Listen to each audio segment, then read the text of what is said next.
दोस्तों, इंडिया में इन्वेस्ट करना तो सबको आता है। निफ्टी, सेंसेक्स, म्यूचुअल फंड्स, ये सब फेमिलियर टेरिटरी है। पर क्या आपको पता है कि दुनिया भर के मार्केट्स में भी आप इजीली इन्वेस्ट कर सकते हो, बस सिर्फ एक क्लिक पे। लेकिन यहाँ एक बहुत ही इंटरेस्टिंग बात है। जितना आसान इंटरनेशनल इन्वेस्टिंग लगता है, उतना ही ये कॉम्प्लिकेटेड हो सकता है अगर आपको सही तरीका नहीं पता है तो। दोस्तों, मैं हूं वृशाली और आपका इन्वेस्टिंग विद धन के यूट्यूब चैनल में बहुत बहुत स्वागत है।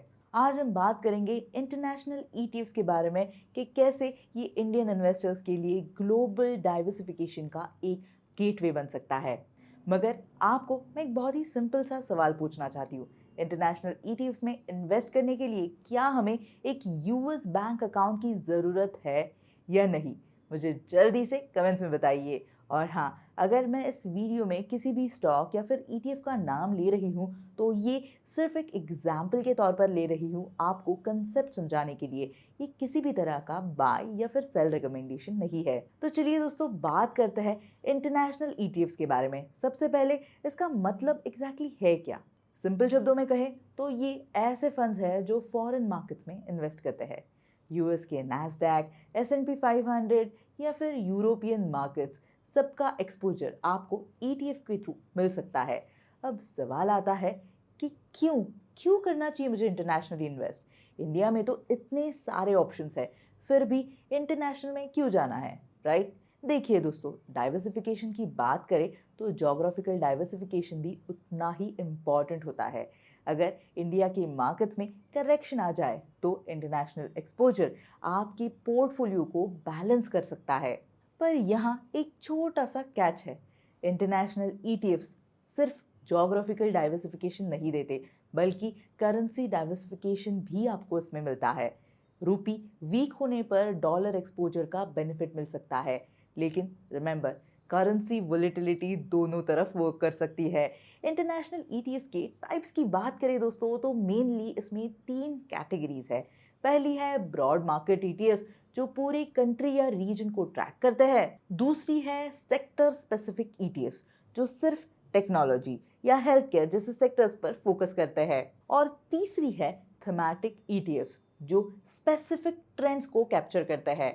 अब प्रैक्टिकली बात करते हैं, इंडिया में लिस्टेड इंटरनेशनल ईटीएफ्स कैसे काम करते हैं। ये ईटीएफ्स डोमेस्टिक एक्सचेंजेस पर ट्रेड होते हैं, बट इनका अंडरलाइंग एसेट फॉरेन मार्केट्स में होता है। मतलब आप रुपीस में बाय कर सकते हो, बट एक्सपोजर फॉरेन एसेट्स का मिलता है आपको। फंड ऑफ फंड्स का कंसेप्ट भी इंटरेस्टिंग है। ये डोमेस्टिक म्यूचुअल फंड्स है जो इंटरनेशनल ईटीएफ्स में इन्वेस्ट करते हैं, और यही है इनडायरेक्ट वे इंटरनेशनल एक्सपोजर लेने का। पर यहाँ एक्सपेंस रेशो थोड़ा सा ज़्यादा हो सकता है, क्योंकि डबल लेयर ऑफ फीस होते हैं। इस बात का ज़रूर ध्यान रखिए। Direct international investing versus ETFs, ये कंपैरिजन आपको ज़रूर करना चाहिए। डायरेक्ट इन्वेस्टिंग में इंडिविजुअल स्टॉक्स पिक कर सकते हो, बट रिसर्च इंटेंसिव आपको करना चाहिए। ईटीएफ्स में प्रोफेशनल मैनेजमेंट आपको मिल सकती है, डाइवर्सिफिकेशन ऑटोमेटिकली हो जाता है। रिस्क फैक्टर्स की बात करें तो करेंसी के रिस्क सबसे बड़ा फैक्टर है। रूपी स्ट्रांग होने पर रिटर्न्स इम्पैक्ट हो सकते हैं, इस बात का ज़रूर ध्यान रखिए।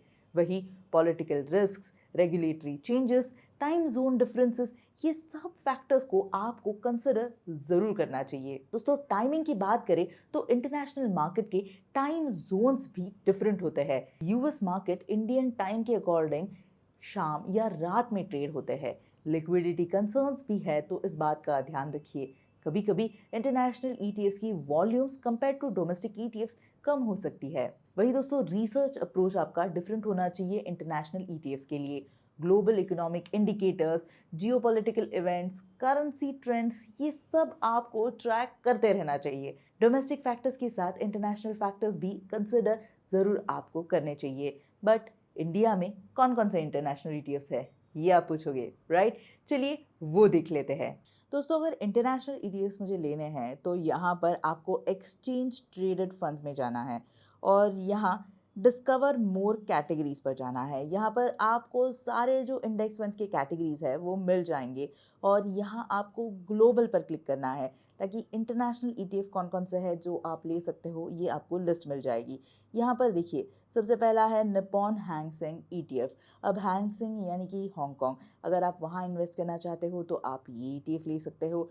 अब दोस्तों, निप्पॉन हैंग सेंग ETF के अलावा अगर आपको हांगकांग में इन्वेस्ट करना है तो mirror asset Hang Seng tech भी है, आप इसके बारे में भी सोच सकते हो। इसके अलावा अगर आपको यूएस में इन्वेस्ट करना है, टेक में इन्वेस्ट करना है, तो नैस्डैक में आप ज़रूर सोच सकते हो। इसके लिए मोतीलाल ओसवाल नैस्डैक 100 इस ETF के बारे में आप सोच सकते हो। अब यहाँ पर आप अगर देखोगे तो जो आप रेगुलर ETF यानी कि ब्रॉड मार्केट, थीमैटिक, सेक्टोरल किसी भी तरह का ETF लेते हो, तब आपको जो अपॉर्चुनिटी मिलती है SIP करने की, ये यहाँ पर भी अवेलेबल है। आप इसमें SIP स्टार्ट कर सकते हो। लिटरली आप एक क्वांटिटी भी ले सकते हो, मंथली, वीकली या फिर डेली। आप डे भी चूज़ कर सकते हो कि किस महीने के तारीख पर आपको ये SIP स्टार्ट करनी है। वही दोस्तों, आप यहाँ पर मार्केट डेप्थ भी चेक कर सकते हो हर एक ETF का।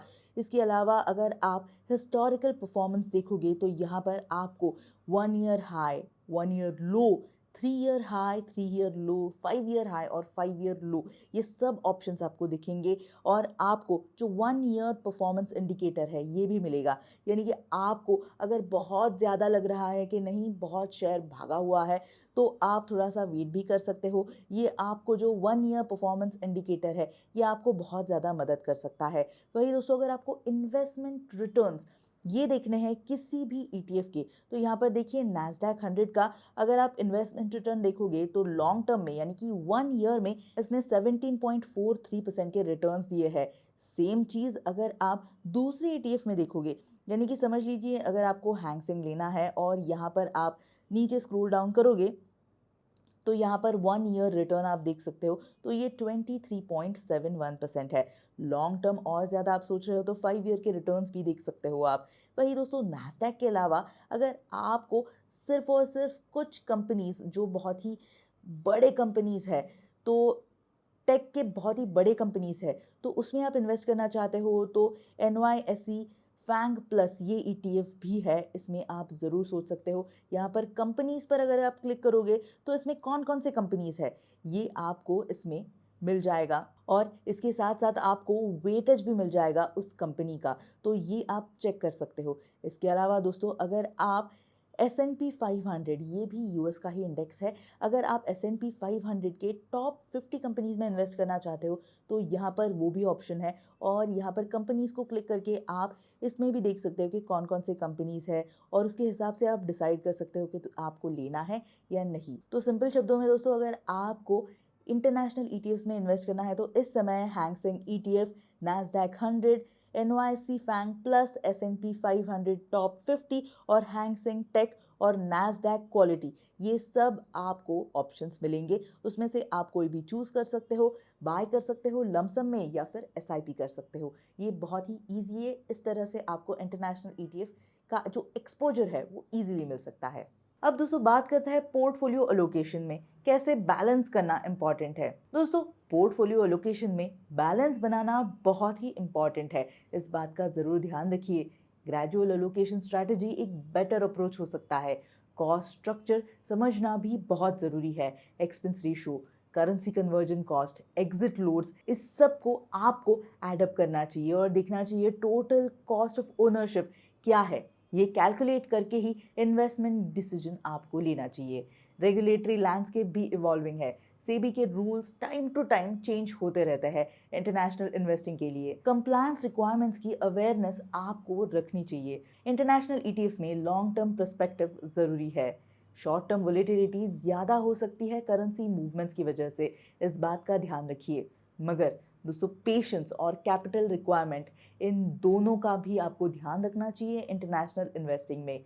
एजुकेशन और अवेयरनेस की फैक्टर्स तो है ही। इंटरनेशनल मार्केट्स की जो अंडरस्टैंडिंग है वो आपको डेवलप करनी चाहिए। कंटिन्यूस लर्निंग प्रोसेस, ये सबसे इम्पॉर्टेंट है। अब दोस्तों, आते हैं उस क्वेश्चन पर जो मैंने वीडियो के शुरुआत में आपको पूछा था कि इंटरनेशनल ETFs में इन्वेस्ट करने के लिए क्या हमें एक US बैंक अकाउंट की ज़रूरत है या नहीं। दोस्तों, बिल्कुल भी ज़रूरत नहीं है एक US बैंक अकाउंट की अगर आपको इंटरनेशनल ETFs लेने हैं तो, क्योंकि इंडिया में लिस्टेड इंटरनेशनल ETFs है जिसमें आप डायरेक्टली रुपीज़ में इन्वेस्ट कर सकते हो।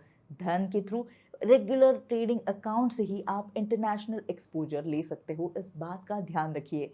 इंटरनेशनल ईटीएफ्स इंडियन इन्वेस्टर्स के लिए एक बहुत ही इंटरेस्टिंग अपॉर्चुनिटी हो सकती है डाइवर्सिफिकेशन के लिए, लेकिन प्रॉपर रिसर्च, रिस्क असेसमेंट और ग्रेजुअल अप्रोच ज़रूरी है। आपको अगर ये वीडियो हेल्पफुल लगा है तो धन के यूट्यूब चैनल को सब्सक्राइब करना बिल्कुल भी मत भूलिए और मुझे कमेंट करके बताइए कि आप कौन से इंटरनेशनल ईटीएफ में इन्वेस्ट करते हो। Investments in the securities market are subject to market risk. Read all the related documents carefully before investing.